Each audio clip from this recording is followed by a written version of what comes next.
Hey lovely people, this is your girl Nikki with Nikki Savory Vegan Eats. Okay, let's get to it. So, I'm going to be making some vegan Swedish meatballs, some whipped parsnips in lieu of mashed potatoes. So if you have to cut down on your starch, parsnips are a nice and healthy alternative option.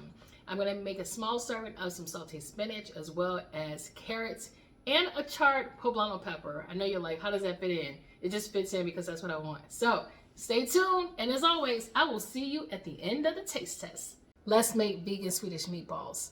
Lentils, black-eyed peas, sliced baby bella mushrooms, gluten-free whole grain raw oats,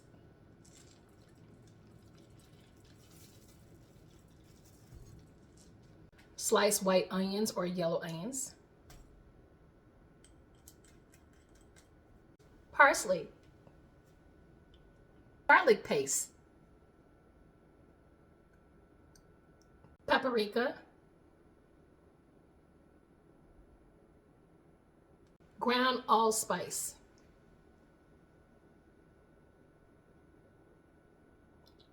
pink Himalayan salt, and some white ground pepper. Black pepper will suffice as well.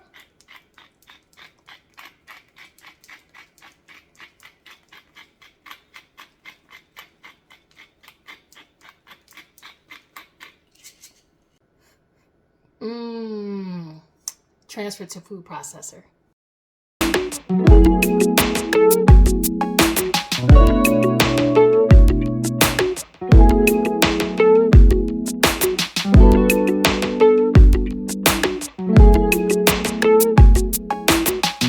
going to place them inside of my skillet. I'm going to sear my meatballs.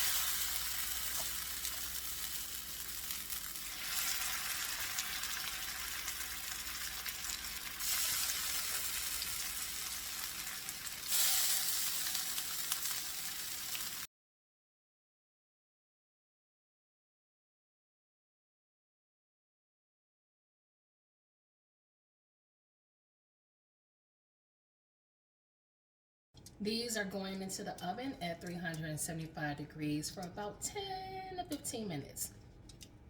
And here's my meatballs, nice and brown and crispy on the outside.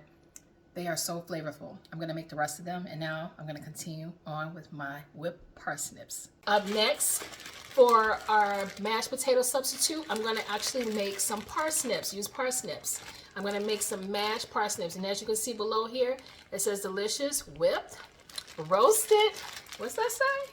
Stewed or pan fried, you all. So for those of you that need a starch substitute, let's try making some whipped parsnips. How to prepare a parsnip. So as you can see, it looks similar to like a carrot, right? So I'm gonna just simply cut off the edge here. And then I'm going to take the other end and just lightly cut that off. Now I have a potato slicer around here, but I'm not gonna sweat because I can't find it. So I'm gonna simply just peel my parsnips. If you have a potato peeler, I would highly recommend using it. But as you can see, I'm gonna simply just peel it, take the skin off. Another way, and my mom actually suggested this to me, is you can boil your parsnips and then, of course, just boil them to the point when the skin is tender. Simply just slip it off, take it off.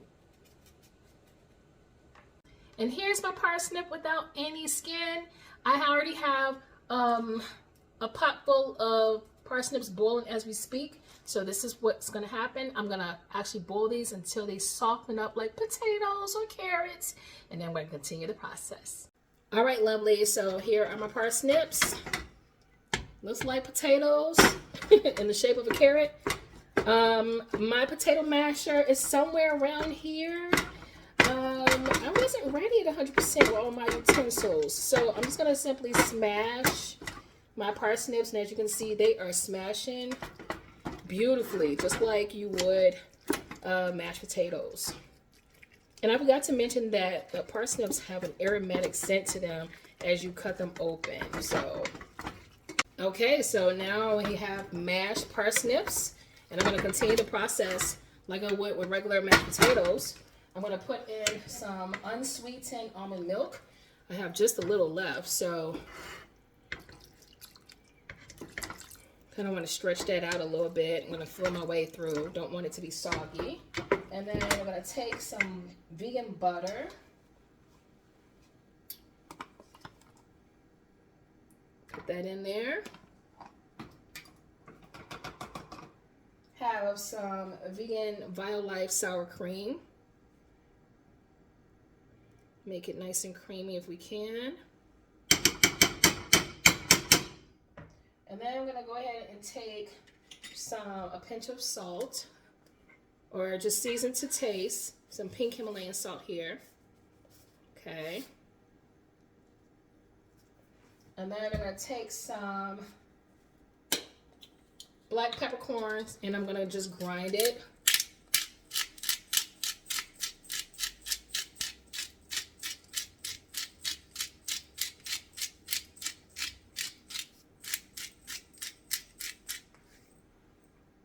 Forgot that I want to take a little bit of garlic. So I'm going to take a little garlic paste, roasted garlic paste, and put it inside as well. Okay. Just for added taste. And then last but not least, I'm going to take some chopped parsley. Put that in the mix as well. A little bit more. Okay. All right, I'm gonna mix out my mixture with my parsnips. Okay, I'm gonna go ahead and taste out my parsnips here.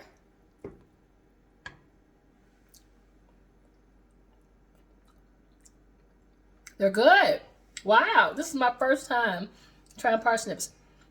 They have a natural sweet taste to them, so what I'm gonna do is add me a little bit more pink Himalayan salt, but if you don't mind the sweetness, then you should be good to go. And something to keep in mind is that, I'm just gonna put this right in here. Something to keep in mind is that I'm still gonna make my vegan Swedish meatball sauce. So that gravy is gonna go on top of the parsnips. But it does have the look and feel and consistency of mashed potatoes. I would say the parsnips seem to be a little bit stringy. I don't know if that's something that I did on my end. I could have put it in a food processor, but as you can see, I just pretty much mashed them from scratch. But I'm still satisfied with the end result here. So it looks like mashed potatoes, and I'm gonna try it again and taste it. I like it. It may be an acquired taste for some people, because it has a natural sweet taste to it, but I like it. It's definitely a great alternative, just like cauliflower mash is. All right, stay tuned, y'all. We're gonna continue with this process. All right, so I have my carrots boiling in this pan to my left. We're gonna make our Swedish meatball sauce now. So we're gonna leave the debris, basically from the vegan Swedish meatballs that I cooked earlier. I'm gonna take butter, take the butter, like a 1/4 cup of butter. I'm just gonna take what I have left. Okay. Then I'm going to take about 4 or 5 tablespoons of cornstarch. You can use flour. So it's kind of like building a roux, pretty much.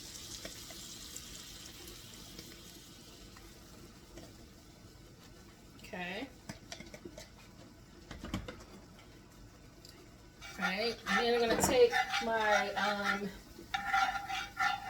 vegan no beef broth, about 2 cups worth.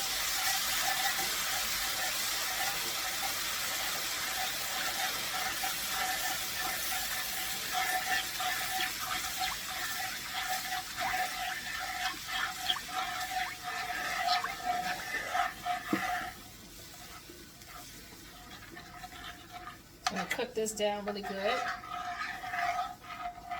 Okay, so we have this mixture is simmering. I'm going to take about a 1/4 cup of some vegan sour cream.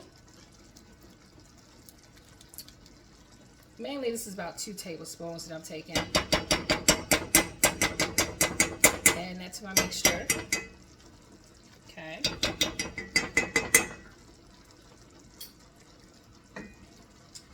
take some soy sauce if you like. I have some umami sauce, so I'm just substituting 2 tablespoons, but you can use soy sauce or tamari sauce. And I do have tamari sauce, but umami sauce is going to give like that mushroom flavor. And I'm going to take the infamous vegan W sauce, as I always have called it. So I can't say Worcestershire sauce. I've always said vegan W sauce in my videos. So I'm going to take 2 tablespoons and just put that in. And this is 100% vegan. There's no anchovies in it. It's organic. So just want to put that out there. All right.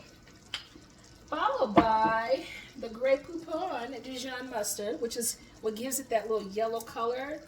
I'm going to take about 1.5 tablespoons. That was a generous 1.5 tablespoons. I'm going to go ahead and mix out my mixture. See what we have here.